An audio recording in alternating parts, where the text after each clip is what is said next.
pembuktian itu tetap berdasarkan KUHP 184 ayat 1 KUHP, yaitu keterangan saksi, keterangan ahli, petunjuk, bukti surat dan terdakwa.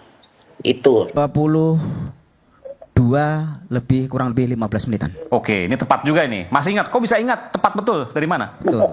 saksi lainnya juga ada di dalam berkas dalam putusan itu ada Supardi ya. Darahnya nggak berceceran kok. Yang luka itu semua sebelah kanan, ada luka baut.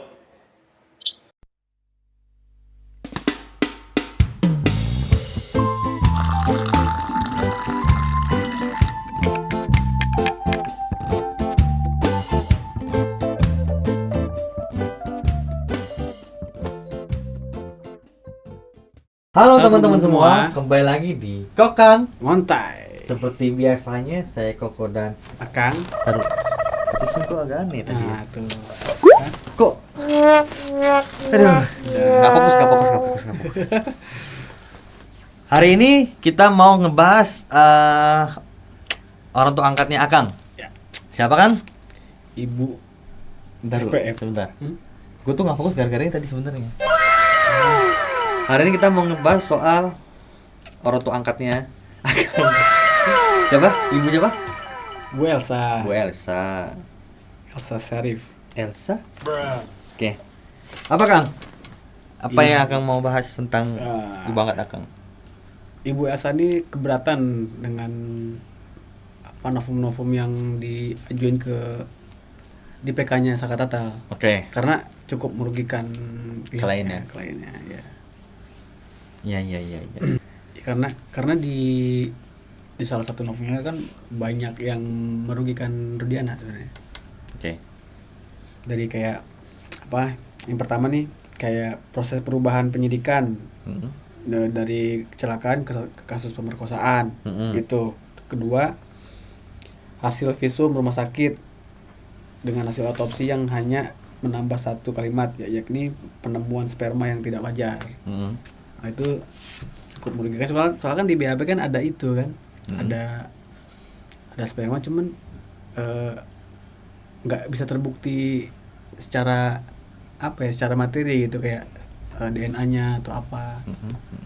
Proses persidangan Sakatatal yang didahulukan dari pelaku utama. Saksi ahli mengungkapkan ini adalah jebakan Batman. Harusnya pengadilan Sakatatal setelah pengadilan 7 terpidana lainnya. Oh ya. Iya. Ya maksudnya harusnya Sakatatal tuh belakangan kan? Iya. Kenapa nih Sakatatal duluan gitu kan? Iya, Yang iya. lainnya belum sidang, dia udah sidang duluan. Iya itu. Karena kan prosesnya saat itu dia juga masalahnya dia beda hakim sih. Karena kan dia kan di bawah umur waktu itu. Oh beda hakimnya lagi. Beda. Karena dia di bawah umur waktu itu. Jadi sidangnya terpisah emang dia. Tidak gabung. Gitu. Oh pas proses persidangan yang 2016 tuh beda pengadilan berarti. Beda hakim dia. Gitu. Beda yang memutuskan. Karena dia waktu itu di bawah umur kan. Jadi emang harus dibedakan, nggak beda, bisa. umum sama yang di bawah umur Beda, ya? beda. Oh gitu, bertahu. Beda. Iya. Oh ternyata gitu. Nah, Nah, yang keempat nih, Heeh. keterangan dari ahli psikolog forensik ditemukan adanya kebohongan dan sesuatu yang ditutup-tutupi. Ya. Mungkin dari contoh dari banyaknya kesaksian yang dicabut mungkin. Dari si Dede, terus Liga Akbar mungkin itu. Teguh mencabut laporannya. Ya. Karena berarti saat itu dia berarti memberikan kesaksian palsu juga maksudnya. Ya. Tidak mengakui kalau anak-anak itu tidur di rumah Pak RT. Si Teguh.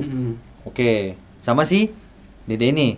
Sama si Liga Akbar. Liga Akbar yang sempat cabut. Kita Kalau kan tahu Liga Akbar. Kalau Liga Akbar kan dia kan sebagai kesaksian ini kan. Iya. Dia bukan tidur PRT sebetulnya kan. Bukan, beda lagi itu. Dia sebenarnya itu kan satu kesatuan dengan si Dede dan si Aib itu. Iya, satu komplotan ceritanya. Ceritanya sih. Kayaknya sih menurut gue sih mereka tuh satu rangkaian tuh. Soalnya kan emang Liga Akbar emang teman baiknya si Eki. Iya. Nah gitu aja. Aib anak STC. Pasti kenal sama si Eki, nggak mungkin enggak. Iya. Bohong aja bilang enggak. Orang satu geng kok. Iya, betul. Dede temennya si Aib, disuruh-suruh kan gitu kan kasarnya. Nah kalau Dede itu mungkin berbeda, tapi kalau si Liga Akbar sama si Aib itu pasti satu rangkaian sama si Eki. Ya. Itu menurut dugaan gua gitu loh. Dan di situ memang Liga Akbar juga nggak menyaksikan bukan berarti dia menggakkan bahasanya apa ya? Bukan berarti dia bilang nggak ada pelemparan atau apa, jadi dia nggak melihat Dia Iya. nggak melihat, dia nggak mau ikut campur ke arah. Ya, Ada. dia bukannya bilang kejadian kayak lempar apa segala macam, dia nggak mau bicara teknisnya. Iya, Yang secara dia, teknisnya. intinya dia ngomong adalah emang dia tidak tahu apa-apa Iya, sebenarnya. dia lihat, gitu. Jadi apa yang dibicarakan BAP, dia juga nggak tahu gitu loh. Iya. Dia hanya coba mungkin berimajinasi aja dengan BAP yang ada. Iya. Oh dilempar, oh diinin, ya kayak gitu aja sebetulnya sih. Lebih jujur apa adanya sih kalau kata gue sih. Ya, Liga Akbar lebih duluan ya waktu itu ya lebih duluan gitu loh. Jadi itulah yang dilakukan oleh Dede sekarang. Gitu. Sebetulnya pada saat disayangkan. Kenapa baru sekarang ya Iya. si Dede ya gitu. Tapi nggak apa-apa sih. Karena kalau menurut gua kalau kemarin si Dedenya barengan tuh nggak jauh dari si Liga Akbar mungkin nggak akan terseret sejauh ini sih menurut gua. Iya. Menurut gua ya kasarnya itu. Mungkin itu kasarnya. Karena kan Liga Akbar juga masih agak slow kan sekarang kan. Iya, soalnya si Dede ini di detik-detik terakhir ya. Iya, Dede ini kan banyak ancamannya, maksudnya bahwasan ya dia meskipun dia jujur pun juga ada konsekuensinya karena dia sudah pernah Iya. berbohong gitu kan. Hmm. Gitu. Tapi kalau si Akbar kan lebih agak slow tuh. Kelihatannya sih seperti itu. Iya. Jadi pandangan gue sih berpikirnya kalau andai saja si Dede lebih dulu mengatakan yang sebenarnya atau mengungkapkan hal ini lebih dulu mungkin tidak akan seblunder sekarang gitu loh. Iya. Tapi ya kita juga patut acungi jempol juga atas keberanian dia ya kan. Iya. Memang tidak ada kata terlambat karena ini masih proses juga. Ya mudah-mudahan aja pengakuan Dede itu bisa ngebantu yang lainnya kayak gitu. Iya. Nah, yang keenam ini kok. Apa? Yang keenam, upaya dari Ibtu Rudiana yang menggunakan banyak lawyer untuk menyerang dan mempermalukan Sakatatal dan kuasa hukumnya. Iya, nggak apa-apa. Nanti juga dia dipermalukan sendiri sebenarnya sih, kalau menurut gua. Iya. Dia gua ngomong nyablak banget ya. Yang ketujuh, Udah gitu doang nggak ditangkap setan. Bener emang. Udah ngomong begitu langsung Oke. ditutup dong sama dia. Nggak disapu dulu dong. agak serem soalnya gue. Olah TKP adalah kecelakaan lalu lintas dan bukan pembunuhan serta pemerkosaan. Apa? Olah TKP adalah kecelakaan lalu lintas bukan pembunuhan serta pemerkosaan. Nah, novum yang Ajukan. diajukan itu. Itu yang si Elsa bikin Elsa keberatan kan? Iya, keberatan. Ini salah satunya gitu. Ya karena emang pembuktiannya kan TKP-nya kan emang tidak sesuai dengan fakta yang ada kan, Iya. gitu loh. Kalau bicara konstruksi kronologis kasusnya kan, kalau kita runtutin dalam BAP ya, ada pemerkosaan lah, ada pengejaran lah, ada pemukulan lah, Iya, ada penusukan. pelemparan lah, penusukan lah, terus penggotongan mayat lah ya, Iya. penggotongan korban gitu kan dibawa ke atas jembatan flyover Talun. Itu juga kan tidak bisa dibuktikan kebenarannya kan kasarnya. Iya. Karena dari saksi mata setempat, dari warga setempat, dari TKP yang ditelusurin tidak ada jejak-jejak yang ditinggalkan. Tidak Iya. ada jejak-jejak yang bisa dijadikan novum kan Iya, untuk meyakinkan bahwasan kasus itu benar terjadi sesuai dengan BAP gitu loh kasarnya. Tapi ya hakim pada tahun 2016 kan sudah masuk angin nih ceritanya nih. Iya, Ya kan dugaannya kan seperti itu. Makanya ya oke-oke aja gitu loh. Itu yang memicu. Pokoknya hakim taunya BAP-nya aja, dia nggak Iya. mau tahu yang lain, nggak mau pusing dia. Itu salah satu debat yang memicu JPU sama Kuasa hukum. bukan ahli saksi tuh sampai ricu kan gara-gara itu juga tuh. Oh iya iya. Jadi seolah-olah gitu sekonyong-konyong hakim tuh memberi kesimpulan kalau ini pelakunya gitu. Langsung meyakini gitu kasarnya. Iya. Padahal saksi-saksi yang hadir di situ aja tidak ditanggapi kan pada saat itu ya. Iya. Pada saat tahun 2016. Karena menurut Pak Susno aja juga kalau kita bicara hukum kita bergerak tuh nggak bisa cuma berdasarkan keyakinan Ya. atau dugaan gitu, nggak bisa karena butuh bukti juga. Nah itu makanya ditantang sama Pak Susno Duaji itu kalau memang terpidana ini pelakunya terus sesuai sama BAP-nya tinggal tunjukin buktinya apa gitu. Iya. Jangan pakai bukti yang tahun 2016. Karena bukti Iya. 2016 kan tidak sebenarnya bukan bukti yang menguatkan sebenarnya kan. Iya. Andai saja saat itu tidak ada kong kali kong lah istilah kasar dugaan kong kali kong antara pihak kepolisian dengan pihak jaksa atau pihak pengadilan itu nggak mungkin bisa P21 kan. Iya. Logikanya kan gitu loh kasarnya. Karena nov atau barang buktinya yang disertakan juga tidak kuat sebenarnya. Iya. Gitu loh. Tapi kan tiba-tiba bisa P21 terus Iya, bisa itu. putusan pengadilan gitu kan. Itu yang agak aneh sih sebenarnya. Dan TKP yang bisa dibilang TKP itu cuman TKP di flyover itu. Iya. Karena ada wujudnya gitu, ada Betul. bentuk fisik, ada motor, ada korban gitu. Atau hanya itu. Betul. Iya. Jadi tidak ada yang lain Nggak sebenarnya. ada yang lain ya. Makanya Jadi kalau mengutip kata Susno Haji kan selalu bilang carilah kebenaran, bukan mencari pembenaran. Kalau mencari pembenaran kan itu kan versi masing-masing. Iya, Semua orang punya pembenaran masing-masing kan. Semua orang merasa dirinya benar, tapi kan kita harus bisa memberikan fakta. iya. Ya kan itu, fakta, data, bukti yang menunjukkan bahwa memang itu benar adanya. Iya. Kalau pembenaran itu kan keyakinan tadi akan bilang tuh. Iya, Itu keyakinan tuh kalau pembenaran tuh. Hmm. Kan meyakini bahwasan gue ini benar. Iya. Keyakinan kan, mencari pembenaran kan kasarnya. Iya. Tapi kalau bicara kebenaran itu lepas dari keyakinan gitu kasarnya. Iya, Jadi kita betul. bicara data. Datanya ada nggak? Ya, ya. Gitu loh. Data-data yang tahun 2016 itu sebenarnya harusnya gugur semua. Jadi sebetulnya gua agak kurang setuju sih kalau umpamanya jaksa itu menolak novum-novum yang diberikan oleh kuasa hukum Saka Tatal, Kang.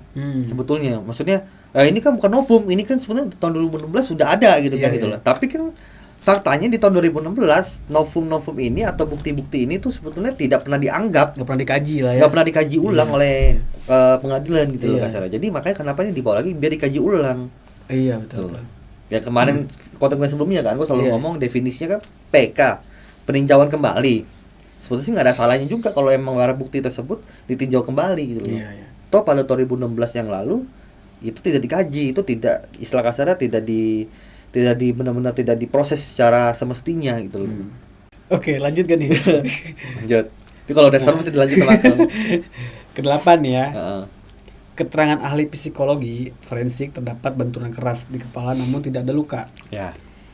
Yang ada pecahan di bagian tengkorak yang memang kondisi fisik dari korban kecelakaan lalu lintas. Nah, ini Tapi dari hasil forensik tidak mengatakan tuh 100% si Eki ya. nggak tahu deh kalau bicara Eki nih.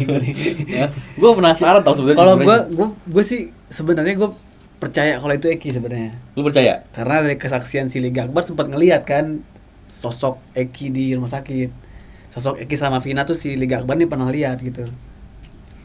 Sempet ngejenguk ke rumah sakit itu pas di si Vina masih hidup kondisinya lah gitu. Oke. Tapi kalau hanya percaya dengan kesaksian. Iya dia. Kesaksiannya juga kan tidak boleh dipercaya 100% kan. Karena Liga Akbar bagaimanapun sudah pernah berdusta. Iya. Ya kan? Iya. Dia sudah mengaku syukur kalau tiba-tiba dia ngomong, tapi itu bukan Eki, lu lebih mampus lagi tuh gua rasa tuh hilang tuh. Lu bener enggak? Iya. Gitu loh. Tapi ya udahlah, oke lah. Keyakinan Akang melalui kesaksian si Liga Akbar Iya. itu beneran jenazahnya si Eki almarhum Eki gitu loh. Dan gua pribadi sampai saat ini belum terlalu yakin kalau gua. Iya sih. Iya. Gue sih belum terlalu yakin karena masalahnya fotonya tuh berbeda aja gitu. Jadi ya gimana gue bisa meyakini gitu kan? Gitu. Iya sih, walaupun dia gue sekarang gue juga sempat lihat fotonya kan, foto yang berbeda itu. Ya kan, foto dari Iya. TKP kan beda Iya. tuh gitu loh. Makanya itu buat gue tuh nggak yakin gitu. Makanya hasil forensik ini gue nggak tahu ya, maksudnya soalnya gini loh Kang, agak aneh sih karena dari kayak kasus yang tadi gue pernah bahas sebelumnya itu kan sudah mulai dibuka nih percakapan handphone si Vina nih bla bla bla segala macam nih. Iya, iya. Dan lagi-lagi selalu mendorongnya ke Vina terus. Kenapa Eki tidak pernah dibuka? Iya, Gitu. iya. Benar nggak? Iya sih. Dari- Orang lebih fokus ke Vinanya kan. Iya, itu sebetulnya yang gue sayangkan karena kan mereka itu kan dua sejoli tuh Iya. almarhum. Jadi harusnya ya dua-duanya juga jangan berat sebelah. Kalau emang mau dibuka yang satu ya ini juga ini juga dibuka Iya, gitu iya, kasarnya. benar. Bener gak sih? Iya. Ya kan gitu loh. Kenapa handphone cuma si Vina doang? Kenapa handphone Eki tidak kan gitu loh kasarnya. Ya nggak ada yang tahu lah. Terus intinya forensik itu mengatakan Kalau ini bukan pembunuhan tapi kecelakaan, itu kayak gitu sih. kalau dari hasil visum forensik Ya, tuh. karena adanya luka patah tengkorak Ya, tapi nggak ada luka. ya nggak ada luka, betul. Maksudnya luka dalam lah gitu ya. Yang ada pecahan di bagian tengkorak yang memang kondisi fisik dari korban kecelakaan lalu lintas gitu intinya sih kayak gitu. Nggak anggap luka dalam lah ya. Iya, luka dalam nih, Kayak lagu dong. luka yang dalam, luka terdalam. Hah, mana? Nggak tahu lagu apa. Luka dalam. Aku Tuh, terjatuh. gitu, lagu itu. Tahu lah. Apaan? Butiran babu. Butiran sangu. Oke. Iya sih, kalau menurut gue pribadi sih ya gitu. Soalnya kan dari stasiun dari beberapa yang menolong itu kan si Eki masih pakai helm katanya. Iya. Katanya ini Eki nih yang pakai Iya. helm nih gitu. Yang katanya Iki berarti. Yang katanya Eki. Iya. Buka helm kan pasti buka katakan darah berceceran tuh Iya. kemana-mana. Dan pada saat diangkat darah itu masih ada di sekitar bawah badannya kan, bawah tubuhnya. Gitu teman-teman. Jadi kalau emang itu umpamanya seperti yang dalam BAP ada pengejaran, ada pemindahan lokasi dari TKP pertama ke TKP kedua terus ke TKP satu kan gitu dong, Iya, iya. benar nggak? Itu harusnya kan ada, nggak mungkin tuh darah itu bersih clean itu di jalan, karena bersihin darah itu di jalan aspal tuh nggak gampang loh. Ya iyalah, Nggak tahu prosesnya. Iya. ya logikanya kan gitu kan. Makanya kan rata-rata kalau habis kecelakaan lalu lintas jalan raya itu Ada pasti kan bekasnya. pasti ada bekasnya, makanya dikasih Pasir. pasir. Iya, betul. Karena nggak mungkin kalau misalnya Iya, iya. apalagi itu kan hitungan masih baru banget, masih anget-angetnya gitu kan. Iya. Nggak mungkin nggak ada bekas sedikit pun, itu udah aneh itu sebenarnya. Iya. Nah, dari para praktisi hukum, dari para purnawirawan, salah satunya Pak Susnodo aja juga sudah mengatakan itu emang ada kejanggalan di situ. Iya, iya. Itu kuasa hukum juga udah pada ngomong gitu loh. Cuman ini agak butak matanya itu yang ngurus. Bener, gua agak greget, gua nggak kelar-kelar nih. Yang ke-9 kan nih? Ya, oke. Yang ke-9 nih, pendarahan aktif tersebut kemungkinan adalah menstruasi. Di TKP kejadian penemuan Vina, Cirebon dan Eki tidak terdapat darah di bagian sensitifnya. Tidak ada darah di bagian sensitifnya. ya. Oke. Tapi adanya, Itu haid? Kemungkinan darah haid. tapi katanya nggak ada darah di sensitifnya. Di area sensitifnya. Pendarahan aktif tersebut kemungkinan adalah darah menstruasi. Ya, ya. Nah, cuman kan penjelasannya di TKP kejadian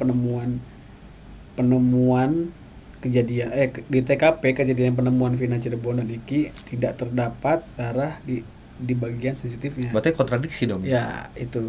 Kontradiksi nih. Ya. Di dalam BAP-nya nggak ada darah. Heeh. Tapi dalam hasil forensik Ada ada darah, tapi diduga itu darah haid. darah haid. Di kemaluannya lah ya, Iya. di area sensitifnya. Oke. Ya itu juga susah sih dijelaskan sih. Iya. Karena kan kalau itu kan bicaranya kan bicara kondisi dalam tubuh ya. Iya. Nah, itu yang lebih tahu kan orang yang otopsi saat itu kan di rumah sakit Gunung Jati saat itu. Itu mereka yang lebih tahu sebenarnya. Nah, makanya Ibu Elsa ini agak keberatan dengan novum ini. Ya, gua kira keberatan itunya.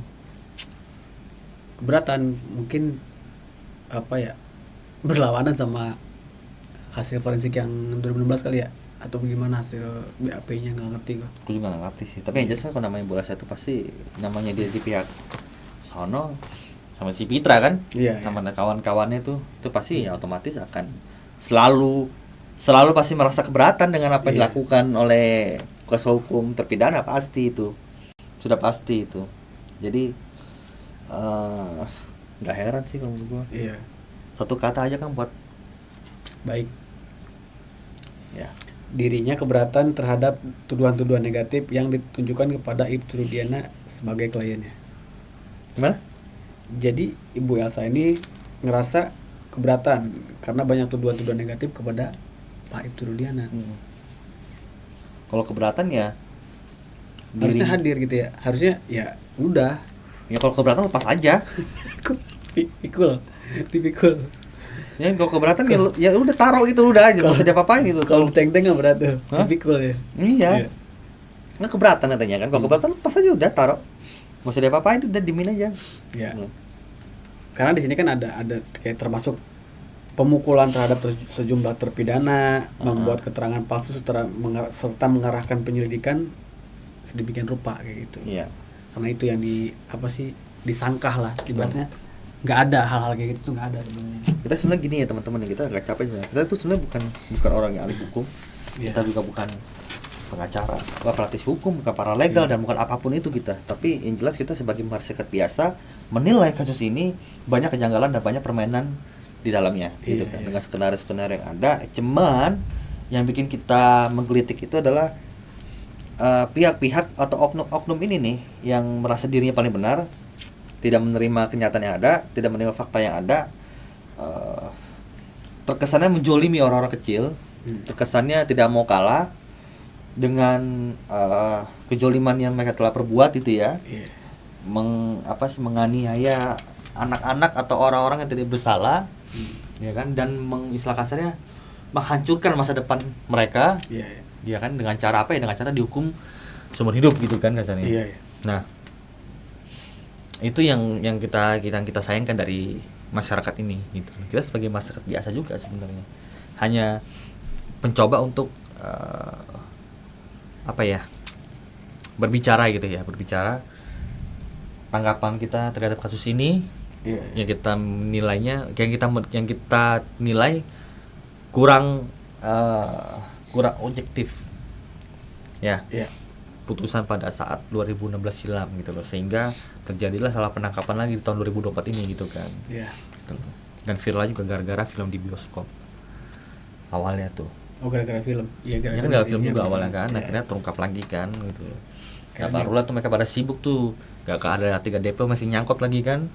Misalnya dikirain ngambang kali kasusnya tuh, nyata kan dibuka lagi berkasnya tuh, akhirnya ya membabi buta, tangkaplah si Peggy Setiawan ini, karena kebetulan Peggy Setiawan ini sudah pernah didatangin juga waktu itu, gitu loh, dijadikan bahan untuk penangkapan, tapi kan tidak ada bukti sama sekali pada saat itu juga, ini enggak, tahun 2016 juga tidak ada bukti sama sekali. Iya, akhirnya tiba-tiba jadi daftar DPO aja kan. Ya tiba-tiba jadi daftar DPO aja deh, padahal juga orangnya juga mereka tahu ada di mana kok, orang tua juga ngomong mereka ada di mana. Dia kerja sama bapaknya di Bandung.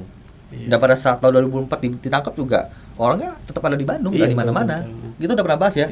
Kecuali tiba-tiba orangnya luar Pulau Jawa tuh, atau jauh banget tiba-tiba tuh orang ada di Bali atau di mana kayak di Lombok, ya kan, atau di Sumatera mamanya.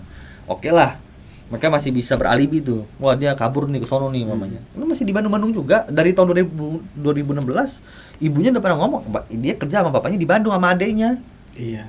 Tinggal dicari aja ke Bandung kan nggak dicari. Emang sengaja diantepin dulu gitu kan. Timbul lagi baru ditangkap dengan alasan orang ini melarikan diri. Nah itu sudah janggal gitu loh. Itu salah tangkap. Akhirnya masyarakat berpikir dong, dari salah tangkapnya si Peggy Setiawan ini, apakah bisa juga besar kemungkinannya bahwasan yang sudah tertangkap ini juga orang-orang salah tangkap juga kan gitu kan. Ternyata dari pengakuan dari saksi-saksi ya. Saksi-saksi dan dari pengakuan dari para terpidana juga mengatakan yang sama. Bahwasannya mereka juga tidak tahu apa-apa gitu kan. Ditambah lagi saksi yang disuruh saat itu untuk membuat BAP itu juga mencabut laporannya sebagian, dan sebagian lagi mengakui perbuatannya adalah perbuatan yang sudah di setting sedemikian rupa oleh oknum, yaitu Pak Rudiana gitu kan, untuk mengatakan hal-hal yang sebetulnya dia tidak tahu gitu. Terus sekarang timnya membela Pak Rudiana seolah-olah Pak Rudiana ini terjolimi. Jadi kita kan bingung sebetulnya yang terjolimi itu siapa, ya kan. Kita sebagai masyarakat biasa dengan melihat kelakuan polisi seperti ini, ya kita jadi nggak percaya lagi kepada oknum seperti itu. Gitu kan gitu loh. Kalau seandainya Pak Rudiana mau nongol dari kemarin, dari sebelum-sebelumnya ya, mungkin nggak serumit ini kali ya. Mungkin nggak serumit ini, gitu. Maksudnya ada pencegahan sebelumnya. Gitu. Tapi gue yakin Pak Rudiana pada saat itu pasti bingung sih mau ngomong apa. Kaget dia pasti. Gue yakin dia nggak akan menyangka sebetulnya kasus ini timbul lagi. Yakin gue sebetulnya. Ya kalau bicaranya sekarang ini dengan Bu Elsa atau Bang Pitra sebagai kuasa hukumnya, kalau kita bilang ini pencegahan, udah telat. Udah telat, karena udah terlanjur mencuat, udah terlanjur panas, udah terlanjur jadi bola liar. Akhirnya masyarakat udah terlanjur mencari informasi terlalu dalam, sehingga ya udah nggak ada yang bisa diupayakan lagi sebenarnya kan, karena sudah terbongkar. Coba kalau kemarin diredam tuh masyarakat mungkin nggak akan segatal itu nyari informasi sedalam itu maksudnya. Ya, sampai sekarang timbul lagi Gugun Gumilar. Sampai segitunya kan? Ya kan gitu loh. Si Aris Papua. Arif Papua. Sampai fotonya sekarang beredar loh. Iya, katanya sampai akunnya pun katanya sekarang di private ya, atau hilang, nggak tahu. Nggak tahu, nggak ngerti dah. Iya apa enggaknya itu, gitu loh. Dan itu emang itu yang disayangkan sih sebenarnya.